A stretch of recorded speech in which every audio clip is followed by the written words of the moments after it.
Entrou? Olá, gente, tudo bem? Estamos aqui para a live da T21 com algumas perguntas que já fizeram previamente. Essa vai ser a nossa ação em relação a... 60. Em relação ao Dia Internacional da Síndrome de Down, já que a gente ia fazer o simpósio e não foi possível, dadas as circunstâncias atuais. Zé, obrigada, Paty, obrigada por esse momento. A intenção da live é tipo uma consulta aberta com algumas perguntas que vocês podem estar fazendo ao vivo. Inclusive, eu queria pedir aqui que abrisse aqui, que não está abrindo para mim. E a gente já adiantou algumas que os pais mandaram. Dentre elas, eu vou pedir para sempre os dois estarem respondendo ou se complementando, ou também vou tentar ajudar se caber a mim. Mas uma das primeiras perguntas que fizeram é: nas crianças com AT21 e cardiopatia, podem ter o coronavírus sem ser assintomáticos, como as outras crianças? Rô, não é melhor falar um pouquinho mais, que tem 130 pessoas ao vivo agora. Deixar um pouquinho, tentar entrar um pouquinho mais de pessoas, senão, chegar a 200, 60 pessoas vão perder e vai começar a retomar tudo de novo. Tá, ok. Então fala um pouco... a gente vai falar um pouquinho de nos desculparmos aqui, não desculparmos, né, porque o erro não foi nosso em relação ao simpósio, enquanto o pessoal está se conectando aí na live. Contar que foi uma tristeza para nós, né, que não ocorreu esse evento, que era para estar acontecendo hoje. E quer falar alguma coisa pro pessoal em relação a isso?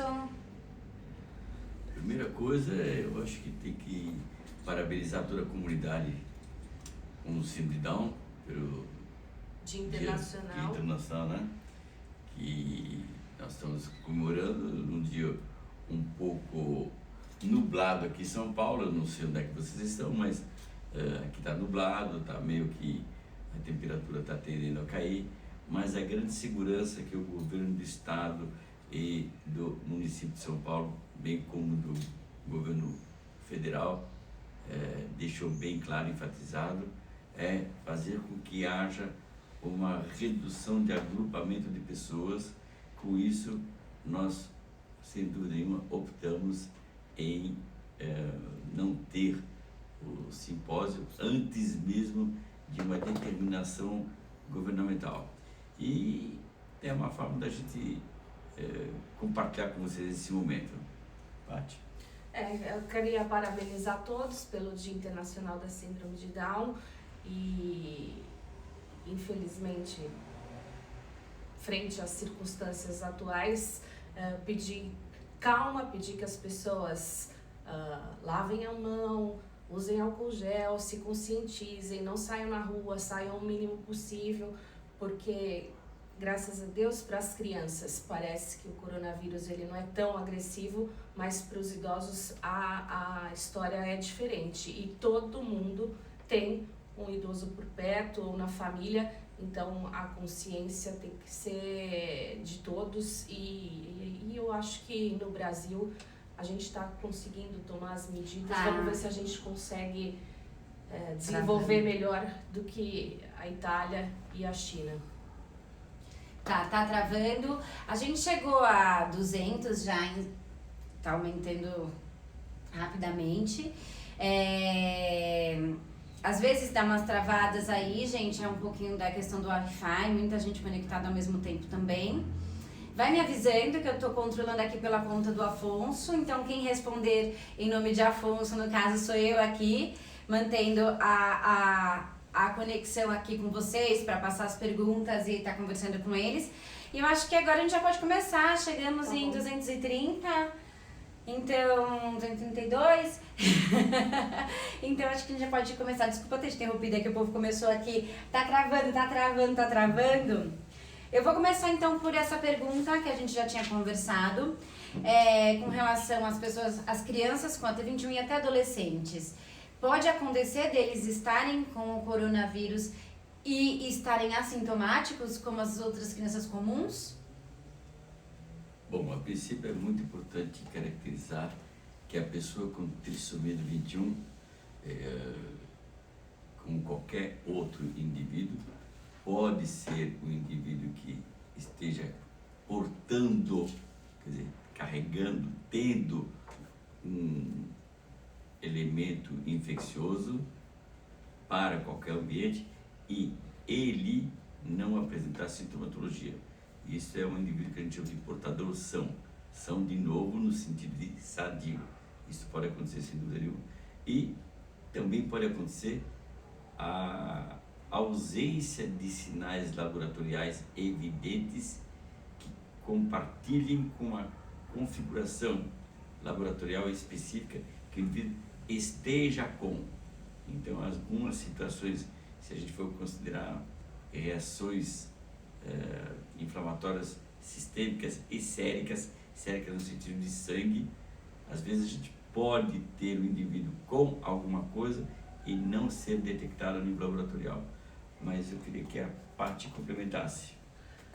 Eu acho que a gente não tem uma casuística para ter esse dado tão assertivo, mas frente ao que a gente tem visto, tanto no Hospital Infantil Darcy Vargas e conversando com os grupos de médicos, a gente sabe que a infecção é mais branda nas crianças e nos jovens, então que isso com certeza é passível de acontecer na nossa população com trissomia do cromossomo 21. A gente tem um cuidado maior, porque a gente sabe que a nossa população tem uma imunoincompetência, principalmente de linfócito T, né, tímica, então a gente está trabalhando com o excesso de zelo, que também é a orientação da Secretaria do Estado, enfim, para a gente tentar antever algumas medidas exatamente para desacelerar o número de infecção e que venham os casos, mas que não venham com tanta gravidade, né? Então, mas assim, para falar, eu não acho que a gente ainda não tem dados científicos para bater o martelo e ser tão assertivo, mas usando o bom senso, com certeza isso é possível, sim. E em cardiopatas também, ou em cardiopatas isso é um pouco mais incomum? Em cardiopatas esses sintomas vão ser mais visíveis? O grupo de risco que eles estão colocando são os idosos acima de 60 anos e comorbidades. Comorbidades podem ser infecções, enfim, doenças pulmonares crônicas, como uma asma, um DPOC, uma pessoa com enfisema, os hipertensos, os diabéticos, levando em consideração principalmente quem não está com essa comorbidade, né, essa outra patologia controlada. Então, mais especificamente para a população com trissomia do 21, os cardiopatas que estão corrigidos a longa data, não usam a medicação, está muito bem, obrigado, a princípio, um pouco mais de zelo, mas não é um grupo de risco. Os cardiopatas que ainda não operaram, que usam medicação, usam um diurético, ou enfim, tem uma diabetes insulino dependente que não está lá com as taxas de déficit tão controladas. Eles entram, como em qualquer outra faixa etária, no grupo de risco, sim. E sobre Eu só queria complementar uma coisinha. Lembrando que os cardiopatas corrigidos, muito provavelmente, no tempo cirúrgico, a estas pessoas foi extraído um timo. O timo é um órgão que fica atrás do externo e na frente do coração. Mas como a Patrícia falou, o timo tem uma responsabilidade imunológica muito grande, timo dependente, linfócitos T. E se esse indivíduo já primariamente, potencialmente tem um comprometimento tímico, ao ser dele retirado o timo, é evidente que o risco dele passa a ser mais importantemente considerado. Maior. Tá.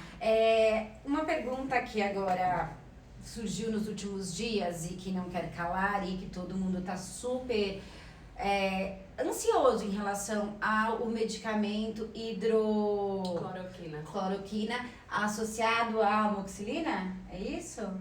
Azitromicina, desculpa. O que há de novidade disso? Isso é real? Isso é boato? O que está acontecendo? Estão usando? Ontem à noite parece que a Anvisa já decretou que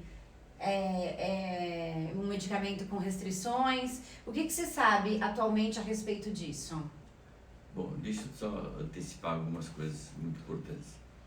A cloroquina ou hidroxicloroquina, tá, é um substrato que já vem sendo usado há muito tempo, desde a Segunda Guerra Mundial, com a malária. Foi definido que a cloroquina tem uma eficabilidade muito boa. É muito importante saber que a cloroquina é uma medicação que faz-se uso além da malária para doenças que eu vou chamar de relações imunológicas de anti-inflamatório para pessoas que têm doenças de caráter articular. Imunoinflamatória é mais vinculado à artropatia, né? A articulação. Por exemplo, o lúpus eritematoso. Então, as pessoas que têm doenças que necessitam desta medicação não fazem uso contínuo dessa droga. Ora, a imprudência da divulgação da mídia, da forma pela qual foi feita, gerou uma ansiedade justificada pela população da corrida da compra desse produto nas farmácias. Um pouquinho mais pra frente. Com licença. Como eu sou pequeno, então fica mais... Mas vamos lá. Essa corrida fez com que muitas pessoas que precisem e que fazem uso contínuo desse remédio não mais o encontrem. Isto gerou uma imposição governamental com grande pertinência de fazer um controle mais rigoroso, visto que qualquer um poderia chegar na farmácia e comprar sem nenhuma receita. Né? E é muito importante que nós, tudo que está sendo abordado ao longo desses últimos 15 dias ou 20 dias para cá, pelo menos aqui no Brasil e em São Paulo especificamente, talvez até a nível do planeta, mundial. Tudo baseado em evidência. A história de baseado em evidência clínica é o que a gente fala. O que está sendo agora não é baseado mais em evidência de forma clara, é baseado em epidemiologia. Então, o termo que eu coloquei para vocês de baseado em evidência, atualmente não é algo a ser considerado e será, sem dúvida nenhuma, o nosso embasamento científico. Mas tudo que se fala está baseado em epidemiologia. Portanto, há de ser considerado que são números sem controle aleatório e a visualização, a percepção de algo que chamou a atenção foi, sem dúvida nenhuma, o uso da hidrocloroquina. É uma correlação que provavelmente foi notada a partir de um grupo de pessoas que estavam usando por alguma necessidade primária e que por acaso tiveram o contágio com o corona e que por sua vez tiveram uma redução dos comprometimentos. Provavelmente a percepção desse evento foi o que induziu o investimento na condição de que possivelmente a associação da cloroquina com a azitromicina tem um efeito melhor que a cloroquina isoladamente e tem um efeito, portanto, sugere-se que haja uma necessidade de um controle mais rigoroso neste grupo, mas ainda não está nada definido. Paty, mas é uma esperança. Claro. É uma esperança. Eles estão, assim, as infecções virais sempre existiram, então a gente sabe que o corona é uma infecção por vírus que ataca fortemente o pulmão, fazendo um processo inflamatório com fibrose.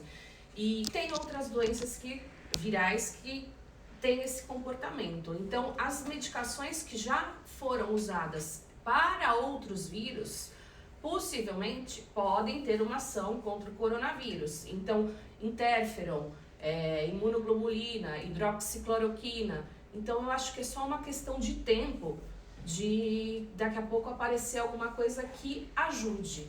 Assim, falar sobre cura ou que iniba completamente a ação do vírus é difícil. Você sabe que a gente, até hoje, a produção de antirretroviral, tanto para AIDS, enfim, até para uma gripe comum, é difícil, né? A medicação para combater no intuito de cura. Mas eu acho que para auxílio e para melhora de sintomas, alguma coisa já deve sair, porque realmente a gente sabe que, por exemplo, uma outra medicação, o interferon, ele funciona muito bem para esses casos inflamatórios virais, né? Tá surgindo bastante perguntas em relação a medicamentos, eu tô separando aqui. Já que a gente tá falando da hidroxicloroquina. Gente, eu sou disléxica, sempre falo isso pra vocês.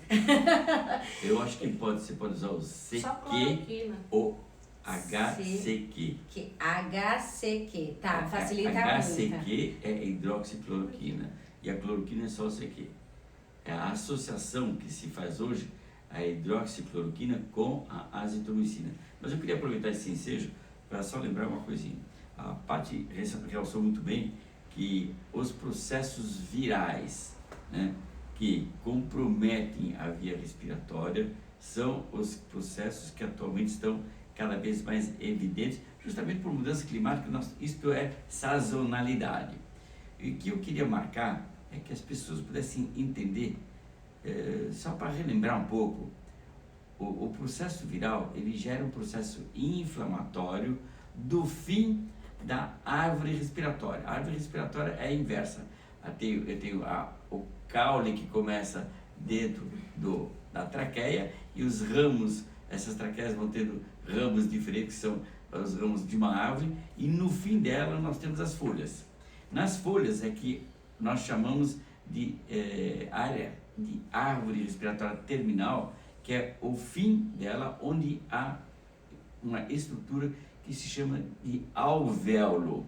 Alvéolo, todos nós lembramos que é uma área onde há uma troca de oxigênio e gás carbônico. Isso significa, eu respiro oxigênio, né? Ele vai para o meu alvéolo, no alvéolo ele é trocado, então entra o oxigênio no sangue, via alvéolo-sangue, é alvéolo capilar, e o oxigênio vai para a hemácia e o gás carbônico é eliminado via respiratório, exalado. Legal.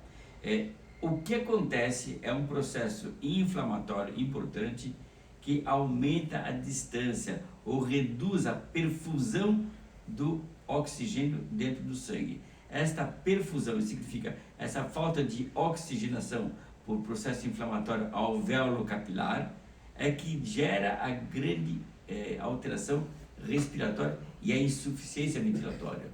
Isto que é o grande problema dessa Vai atrapalhar essa troca gasosa, chegando menos oxigênio, dando sintomas respiratórios baixos, a falta de ar e levando as pessoas a precisarem serem entubadas, aparelho para ajudar nessa parte ventilatória, um suporte ventilatório mais invasivo e mais agressivo. Então é interessante que nesse momento as crianças que estejam com quadros respiratórios não relacionados diretamente ao corona, óbvio, tenham atenção em relação à higiene brônquica, né? Mantenha suas vias aéreas limpas, lavagem... Não é só higiene brônquica, Roberto, você sabe muito bem, todos nós sabemos bem, que a higiene fundamental é ambiental, é social, é corporal, anatômica, começa pela mão que a gente coloca na boca. Nós temos reflexo de muitas situações onde nós vamos colocar a mão na boca, ou por hábito ou por reflexo. Gente, geralmente, em 24 horas, você toca o rosto umas 300 vezes. Pegou a caneta, às vezes leva para a boca. Não sei o que, vai coçar o olho, o óculos. Você nem percebe. Então, é difícil, mas essa higiene, acho que é o primeiro passo, essa conscientização. Eu até explico... A gente deveria estar mantendo uma distância de 2 metros entre nós, mas por causa da câmera e ninguém aqui está com sintoma respiratório, a gente está um pouco mais perto, mas a ideia é que todos respeitem todas essas orientações que estão sendo passadas massivamente na televisão, exatamente para a gente tentar conter enfim, a redução de contato. Isso. E, além disso, nós estamos com portas, janelas abertas para poder justamente ventilar. Mas voltando à questão da abordagem da Roberta, é assim, a boca e o nariz são vias de entrada. Então a higienização, sim, de vias aéreas superiores é importante. Não esquecer de, além da lavagem do via nasofaríngeo, é preciso também limpar a boca. Então eu vou vamos aproveitar e cuidar mais da boca, fazer uma higiene bucal melhor, escovar o dente em vez de 3 vezes ao dia só comer alguma coisa, escovar mais vezes. Passou perto de algum lugar, a tua escova está com você, está no teu banheiro, vai até lá, escova o dente várias vezes ao dia, que vai facilitar, porque no momento que você escova o dente, você faz um bochecho, e esse bochecho lava a tua cavidade bucal, que é a porta de entrada. É claro, se você souber, e se teu filho com trissomia 21 souber fazer um gargarejo, vale a pena também fazer gargarejo. Gargarejo com o quê? Mesmo com a água e pasta de dente na sua boca, antes de cuspir, bochechar, faça um gargarejo e eu acho que toda a possibilidade é viável. E claro, dentro da especialidade da Roberta, que ela faz fisioterapia respiratória também, então aí uma limpeza desta via aérea induzida por manobras, que aí eu acho que ela pode falar muito melhor que a gente.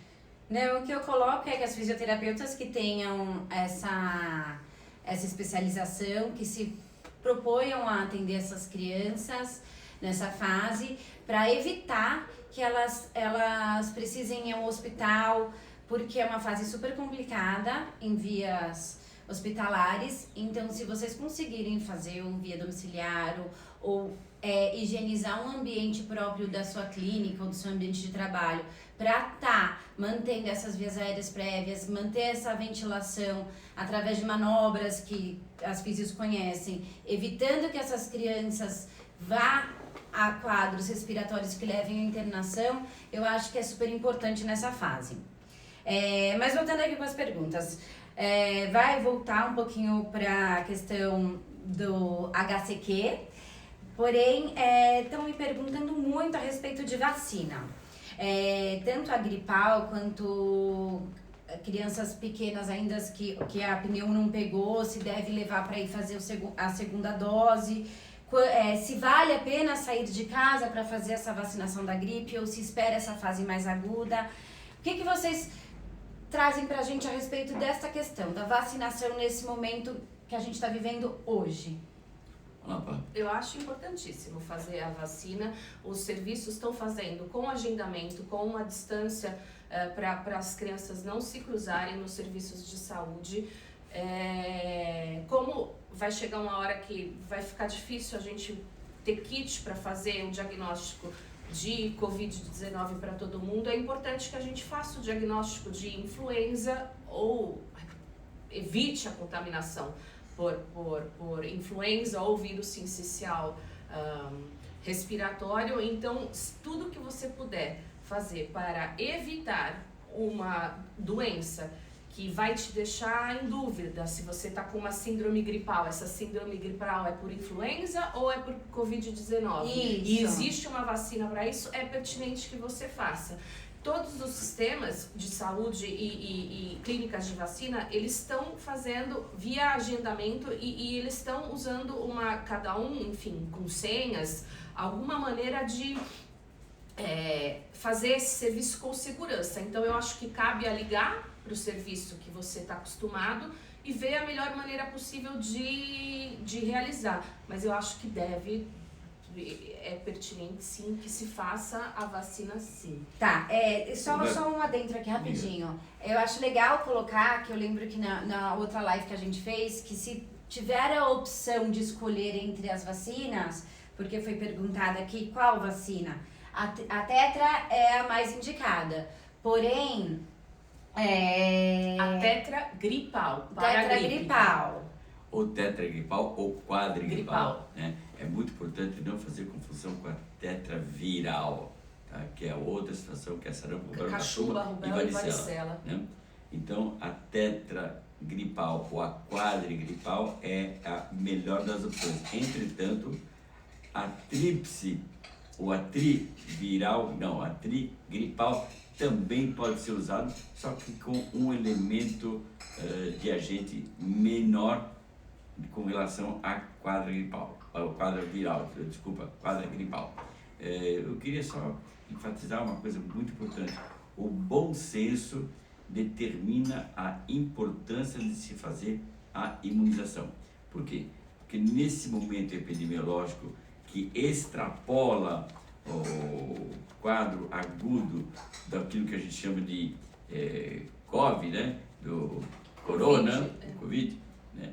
Extrapolando isso, nós estamos num momento epidemiológico onde eu tenho muita adenovirose, muito quadro que pode se sobrepor, como um quadro gripal se expressa de uma forma quase que unânime, de uma forma singular, igual a qualquer outro agente. Não é o agente que é importante, mas se atualmente, epidemiologicamente, eu tenho que me preservar do Covid, eu tenho que pensar em tentar reduzir a possibilidade de uma infectibilidade de um outro agente viral respiratório.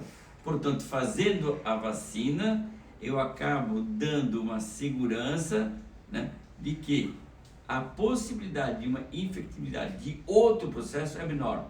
Então, isso é a segurança epidemiológica. Tá, estão colocando aqui que a Tetra, essa quadra, ele só tem em rede particular. Só. A princípio, a vacina para influenza na rede pública vai ser que vem contra 3 sorotipos de influenza, a da rede pública, e a quadra, que é contra 4 tipos de influenza, vai ser só na rede particular, que é a tetra ou a quadra gripal. Mas o sorotipo que não vem na tríplice gripal é o menos comum no Brasil. Então tem a H1N1, tem a influenza B, é ótimo. Agora, é o que o Dr. Zila falou, bom senso. Vamos supor, você está com uma vacina que é um reforço, sei lá, um reforço da segunda dose da hepatite A, que não está nem no calendário do SUS. Você está atrasada, já devia ter feito há 1 ano atrás. É agora que você vai atualizar esse calendário, sendo que é uma vacina que é só um reforço, você já tomou a primeira dose? Cabe a reflexão se esse é o momento. Ou ligar para o pediatra e perguntar, olha... Agora, o que a gente está frisando que é importante, agora, neste momento epidemiológico, nós estamos falando especificamente da vacina da gripe ou de vacinas que não são reforços. Tá. Bebês pequenos, por exemplo, que vai ser a primeira dose de uma determinada vacina. Então, é isso que o doutor Zé está sempre pedindo.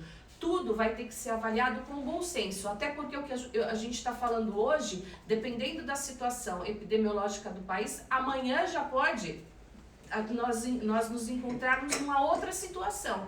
Então, o bom senso, a calma, compartilhar e conversar com os profissionais de saúde que estão à sua volta, que vocês confiam, eu acho que essa é a premissa básica para qualquer atitude, né? A tetra é mais do que uma dose?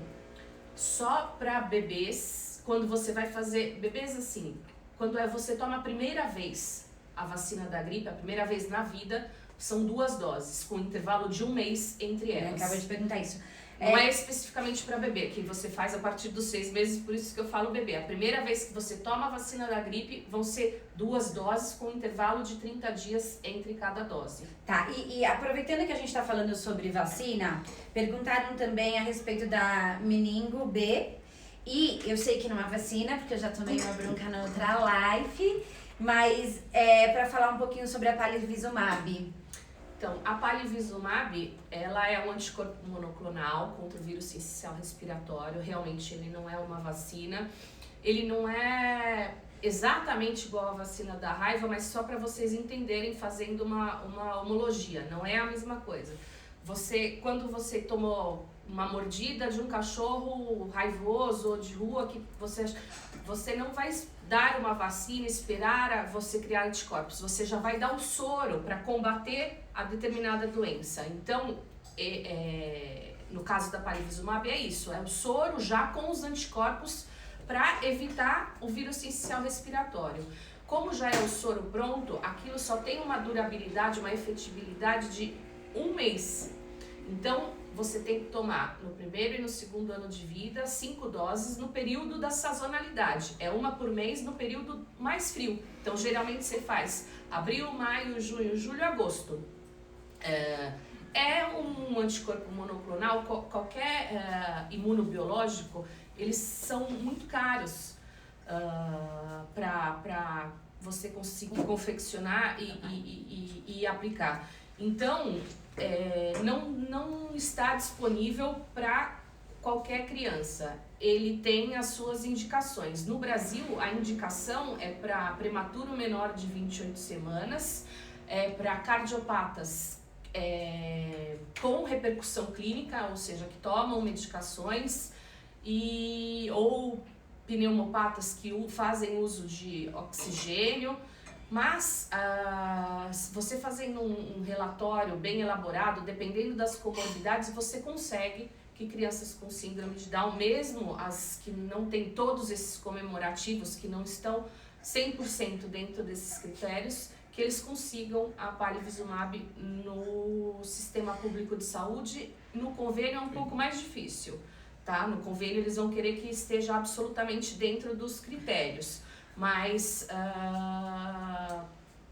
a gente tem tentado de uma maneira massiva até para proteger as nossas crianças. Para quem está tomando, por exemplo, para quem recebeu indicação e está tomando, leva para o hospital para tomar?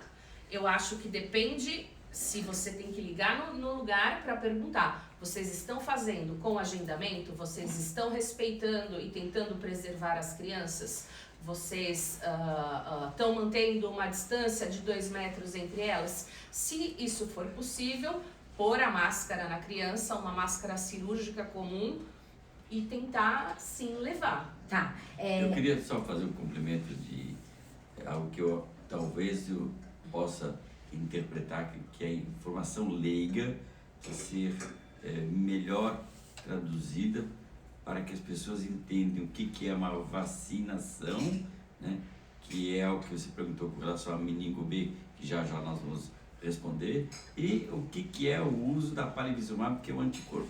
Só para vocês saberem o seguinte: o corpo responde a agentes externos formando anticorpo. Este agente externo, qualquer que seja, no caso, ou bactéria, ou vírus, ou qualquer outro agente, nós estamos abordando a questão agora de bactérias, especificamente de meningococo ou de vírus, falando em vírus sincicial respiratório, que é justamente a contraposição vinculada à defesa da palivizumab. Quando eu entro em contato, quando o meu corpo entra em contato com qualquer agente, esse agente é chamado de antígeno.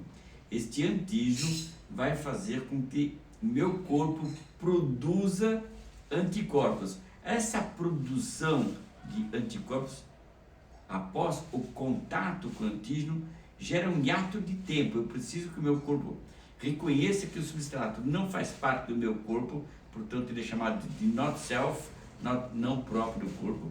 E aí meu sistema imunológico, capacitado ou não, mais capacitado ou menos capacitado, se organiza para formar um anticorpo contra aquilo, que vai demandar um determinado tempo. Em média, 15 dias, 14. 14, 15, 21 dias que seja. Mas há aí um hiato de tempo. O uso da palivizumab, que é um anticorpo, evita esse hiato de tempo. Então, naquele momento que o indivíduo toma aquele anticorpo, ele já imediatamente está considerado como apto para se defender. Ao contrário que quando ele toma, por exemplo, a meningocócica, que a doutora Roberta questionou. A meningocócica B, no caso que ela colocou, é um dos agentes infecciosos que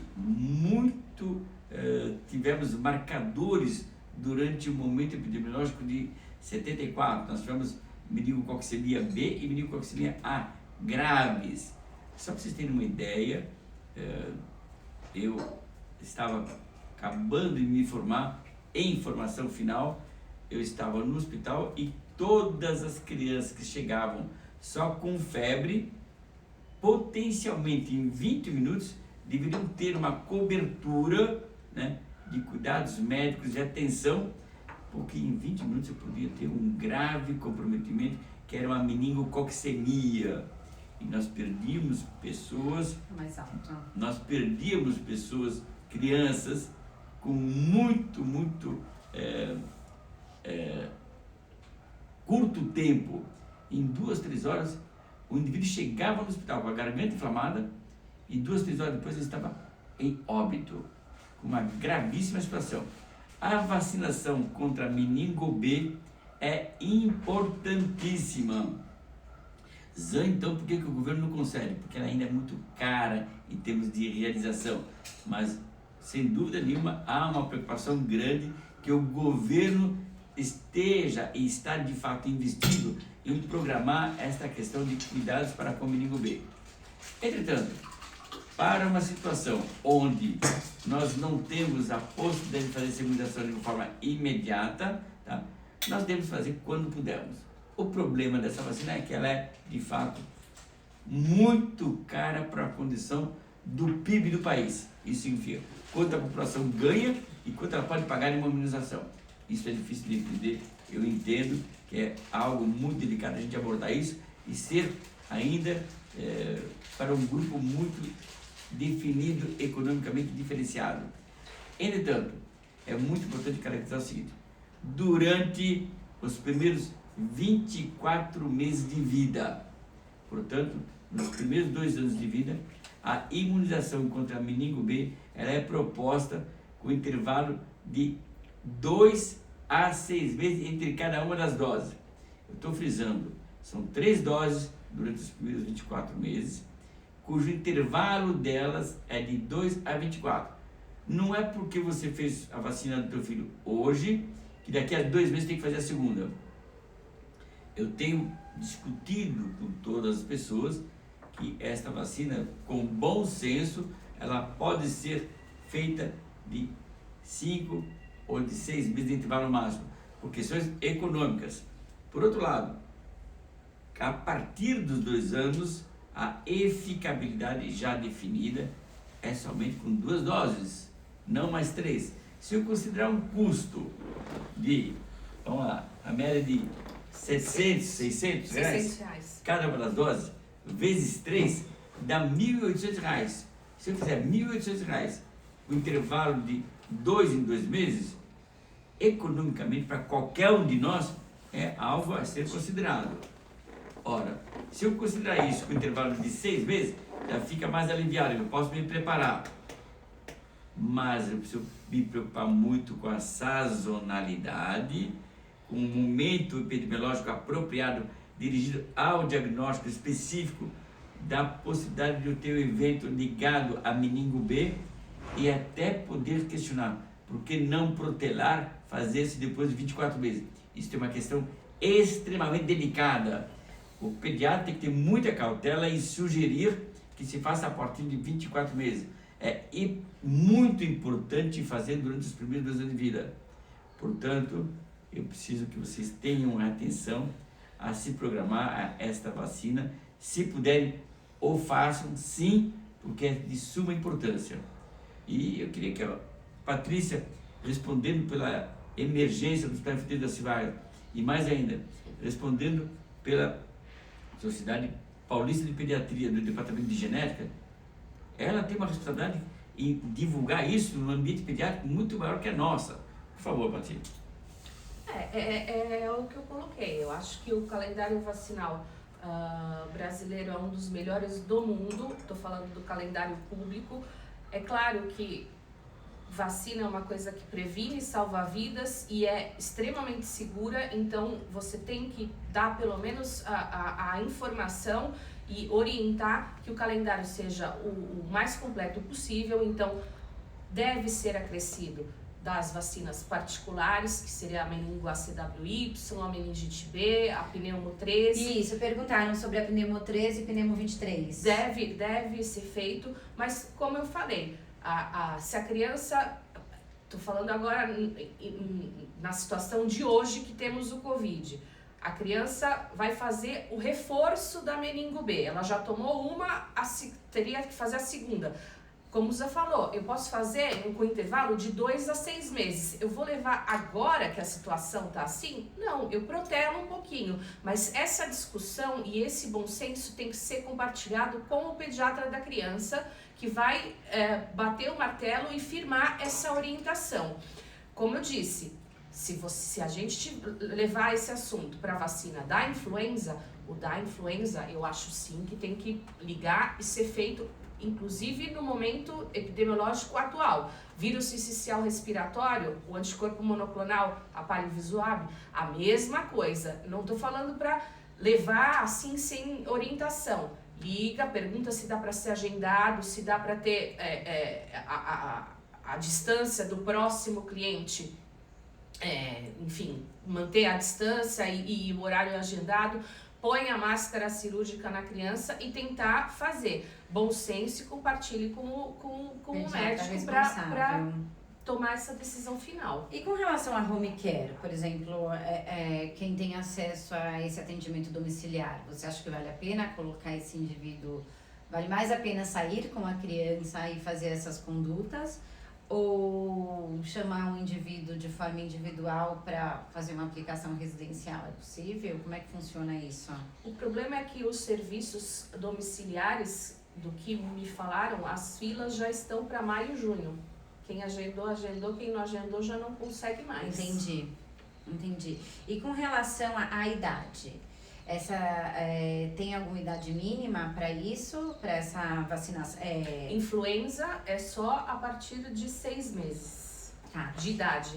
E para quem não conseguiu ou não teve acesso ou até esse momento nem sabia que existia não a vacina, mas o tratamento pela palivizumab, para quem que eles ligam, onde recorrer, onde ter acesso a essa... A palivizumab são no primeiro e no segundo ano de vida, dependendo dos critérios. O médico tem que preencher uma guia e também dar a receita. Isso leva a um trâmite burocrático, então eu não sei se isso vai ser tão simples de acontecer neste momento, porque todos os profissionais da saúde estão sendo direcionados para os pronto-socorros, para as UTIs, para as enfermarias, para essa parte emergencial vinculada ao Covid-19. A orientação é tente entrar em contato com o profissional da saúde para tentar organizar isso, mas agora vai ser um momento difícil, até porque a prioridade epidemiológica mundial é outra prioridade no momento. Entendi. Existe uma idade limite para até 2 anos, 24 meses. Não só pelo medicamento da palivizumab, mas as outras vacinações, contra meningo tipo B, a pneumo Não. 13, existe... meu filho já está com 50 anos, posso dar? Pode. Certo. É muito importante frisar o seguinte, o anticorpo monoclonal, ele, como a Patrícia colocou de uma forma muito clara, ele tem uma eficabilidade, um efeito, né, de anticorpo no intervalo de tempo máximo de 1 mês e meio, 2 meses. Ora, então, ele só vai ser sugerido a ser utilizado em períodos críticos, quando o clima temperado, né, quando houver uma temperatura mais baixa, que ocorre maior risco dessas infecções respiratórias, aí eu poderei sugerir a indicação disso. Os 2 anos estão correlacionados a uma situação muito peculiar. Por que até 2 anos? Eu não posso fazer com meu filho de 10 anos? Pode, claro que pode. Entretanto, até 2 anos, a infecção pelo vírus sincicial respiratório, cujo anticorpo é chamado de palivizumab, por isso a gente faz esse anticorpo até 2 anos, a infectibilidade dele é muito maior. A predominância dele em momentos climáticos cuja temperatura é maior, é mais baixa, tá? É muito grande. Por isso que se sugere até 2 anos.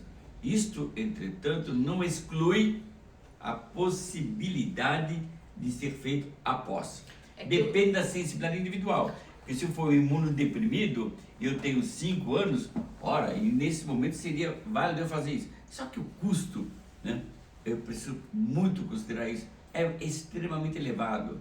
Só para vocês terem uma ideia básica do custo, cada dose, numa condição privada, varia de 3 a 12 mil reais por dose. São 5 doses. Então, custo e benefício disso, claro, se eu considerar o benefício de salvar a vida do meu filho, vale qualquer dinheiro.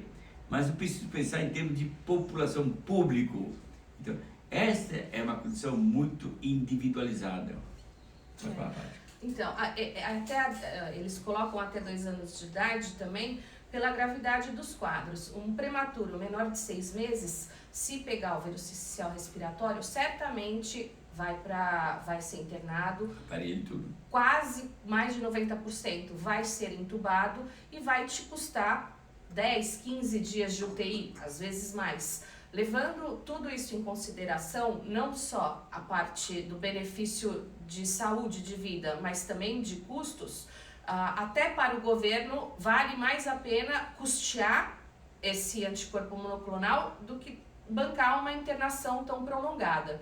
Você, a partir dos 6 meses, começa a ficar um pouco mais branda a infecção por vírus sincicial respiratório, mas ainda é uma internação prolongada. Depois dos 2 anos, você continua pegando o vírus sincicial respiratório, porque como a gente falou, é o anticorpo, não é uma vacina, a sua defesa contra o vírus sincicial, a sua memória imunológica vai durar 1 mês, estourando 2 meses. Você pega, mas de forma mais branda, vai começando a ser quadros como se fossem quadros respiratórios leves, então já não leva mais a internação. Por isso que aí você habitualmente não indica a palivizumab acima de 2 anos ou 24 meses de idade. Tá, outra pergunta aqui que o povo tá alucinado fazendo é sobre imunidade. Questões relacionadas à imunidade, o que eles podem fazer em relação à imunidade. Me passaram o nome de vários medicamentos e substâncias e suplementos, eu não sei se eu posso falar eles online, ao vivo, mas eu vou ver, assim, vou dar uma fuxicada aqui e vou perguntando com relação ao nome de cada um em especial. Mas a grande maioria quer saber o que eles podem fazer em relação a aumentar a imunidade da pessoa com a T21.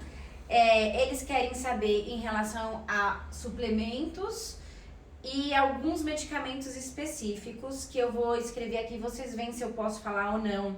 E aí eu vou complementando a pergunta conforme eles forem respondendo, tá? Então, a pergunta principal agora é sobre a imunidade. Deixa eu só começar com uma coisa, depois eu vou deixar a Paty abordar isso de uma forma um pouco mais ampla. Eu queria lembrar assim, nós temos várias necessidades para construir a nossa imunidade. Essa necessidade parte inicialmente de uma condição anatômica fisiológica de que o corpo é capaz de produzir uma resposta imunológica.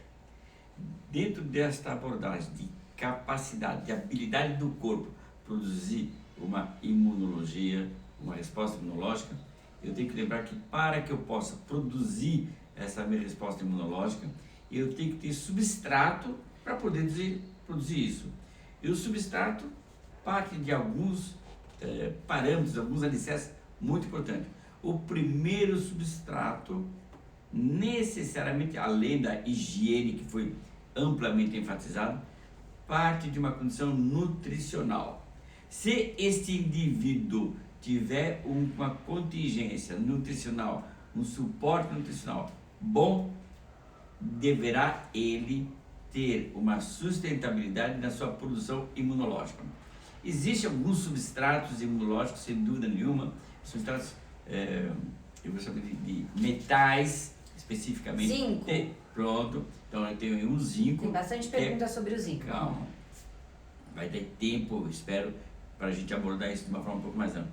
Mas o zinco responde especificamente para cerca de 300 a 350 reações químicas. Dentro dessas reações químicas, que são chamadas de reações enzimáticas, um dos papéis mais importantes do zinco é no contingente vinculado com a imunidade. A resposta imunológica depende de uma construção do elemento zinco.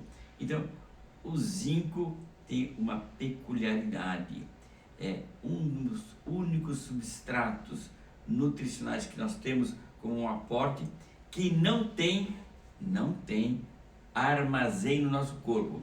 Eu não tenho uma área que eu armazeno, assim como, por exemplo, o ferro. Eu armazeno no sangue, eu armazeno no fígado, eu armazeno no músculo, em vários órgãos eu armazeno ferro.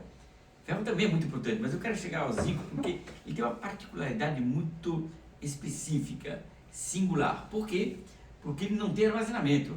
Isso significa, no momento que eu uso o meu zinco, ou que eu tenho um aporte de zinco por nutrição, por alimentação, eu não tenho onde guardá-lo. Então ele fica no máximo 48 horas no meu corpo. Depois de 48 horas, eu já não tenho mais o zinco que eu introduzi. Então eu faço consumo progressivo. A coisa mais delicada na trissomia de 21 é que o cromossomo 21 ele é responsável por produção de várias enzimas, por volta de, curiosamente, 400 reações enzimáticas também, reações, indução de produção enzimática. O cromossomo 21 codifica, a partir do seu próprio DNA, 400 enzimas, um dos quais chama-se SOD1. Vou traduzir. Superoxidesmutase 1. 1 por quê? Porque tem a 2. Então vamos falar da 1, que é o nosso foco. A 1, ela é superoxidesmutase zinco-cobre, ou cobre-zinco. Ora, para que ela seja produzida, para que a superoxidesmutase seja produzida, ela consome cobre e zinco. Entende-se, portanto, que eu tenho que ter um aporte, um suporte contínuo ou linear, o mínimo de suporte de zinco para que eu possa construir a minha necessidade. Ora, se eu tenho 3 cromossomos 21, você, o indivíduo comum, tem 2, o indivíduo com trissomia 21 tem 3. O terceiro cromossomo 21 induz uma produção maior de superoxidesmutase 1, que é um dos enzimas de maior importância na realização do processo, da indução do processo de envelhecimento, do processo da oxidação. Mas vamos deixar isso para outro momento. O que eu quero frisar é o zinco. Ele consome mais zinco. E o zinco, como eu falei, tem 300 ou 300 e poucas reações enzimáticas que dependem deles. Uma das reações é imunológica. Ora, as outras reações de grande importância se vinculam com neurologia, com desenvolvimento e maturação neurológica. Espera um pouquinho, eu sei que você está louquinho para falar aí. Espera um pouco. Deixa eu terminar minha linha de raciocínio. Tá, vai. Porque eu vou deixar a Paty responder toda a sequência dessas condições. Vou pôr subperguntas aqui. Tá, tudo bem. Então, assim, eu preciso que as pessoas entendam que o indivíduo com trissomia 21 tem um consumo maior de zinco, que por sua vez tem, além das responsabilidades imunológicas, responsabilidades de maturação neurológica, responsabilidade de uma série de outras áreas que poderiam ser discutidas depois. Ora, se eu tenho um consumo de zinco, eu tenho pouco zinco. Se eu tenho pouco zinco, eu não tenho zinco suficiente para construir e para dar uma contingência suficiente para construir meu sistema imunológico. Então eu poderia ter um maior comprometimento imunológico em virtude disso. Então, o zinco eu queria só frisar por isso. 2 coisas que eu quero complementar em zinco, para não precisar voltar ao zinco depois, a não ser que haja necessidade. O zinco, como eu coloquei, é algo que eu tenho que ter um aporte, via comida ou até suplemento medicamentoso. Mas comida nós temos acesso para isso tranquilamente, e poderá ser discutido depois. Voltando à questão, o zinco, curiosamente, como eu falei, não tem uma área de armazenamento. Tudo que eu tomo de aporte medicamentoso ou alimentar, principalmente na questão medicamentosa, tem uma coisa que chama-se DL50. Eu preciso traduzir isso para vocês memorizarem, para vocês entenderem por que eu estou frisando o zinco. O DL50 é a dose letal de 50% da população que toma determinados substratos. Então isso significa, eu tenho maior segurança em dar uma medicação quando a DL50, abre parênteses, a dose letal de 50% que toma essa dose, né, é muito distante da dose terapêutica. A grande maioria das medicações tem entre 100 e 500 ou 200 vezes maior a distância entre a dose terapêutica e a dose 50% de letalidade, DL50. Portanto, quanto maior a distância entre a dose terapêutica e a DL50, é muito mais seguro você poder usar esse substrato medicamentoso. Estou falando de medicamento agora. Vamos lá. Eu quero salientar que a DL50 do zinco, isso significa a dose letal de 50% no uso do zinco equivale a 3.000 vezes a dose terapêutica. Uau! Então isso me gera uma segurança muito grande.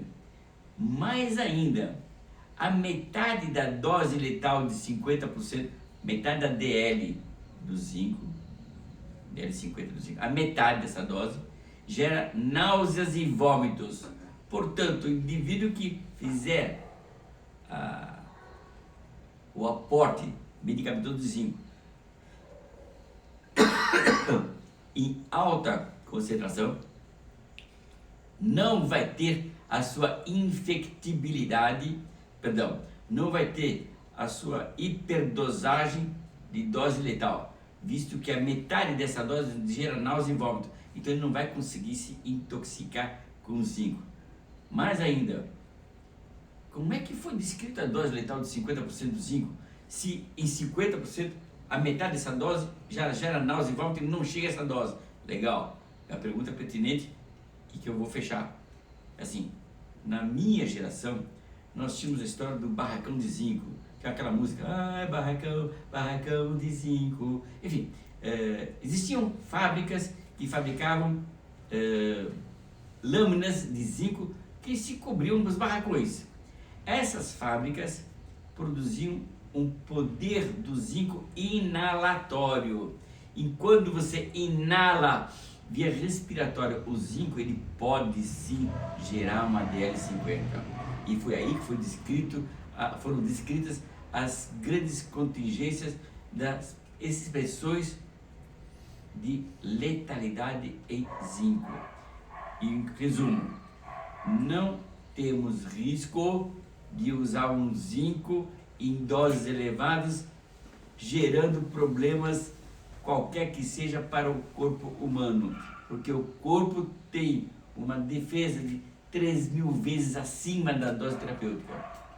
É isso que eu queria complementar e vou deixar a Paty Eu quero fazer umas falar. subperguntas sobre o zinco. Se existe uma idade mínima para iniciação do uso, sobre as doses, que vocês já tinham falado um pouquinho, mas eu gostaria que vocês fossem mais diretos pra gente que não entende muito bem. Por exemplo, 2 anos tem uma dose XPTO, ou 10 anos XPTO, um adulto, o que seja, ou que cada médico define isso em relação ao peso. E também mais uma subpergunta quanto ao zinco, por exemplo, eu faço o exame do meu filho, eu preciso desse exame para suplementar de zinco? Ou, se o exame do meu filho deu ok, deu normal, mesmo assim eu preciso, é legal essa suplementação? Pronto, segue, Paty. Peraí, deixa eu só cortar uma coisa antes da Paty abordar. Zinco é um substrato intracelular. Presta bem atenção, zinco é um metal intracelular. O vírus vive de uma contingência de se multiplicar intracelular. A terapêutica proposta por hidroxiquinonina tem uma ação intracelular, tá? Aumentando a condição da produção do zinco, favorecendo a atuação do zinco no sistema imune intracelular. Uau! Se a sua pergunta está relacionada com dosagem de zinco... Porque tem que tomar bastante cuidado com isso, né? Mas a superdosagem é super perigosa, não é isso que você está falando? A superdosagem do zinco praticamente não existe.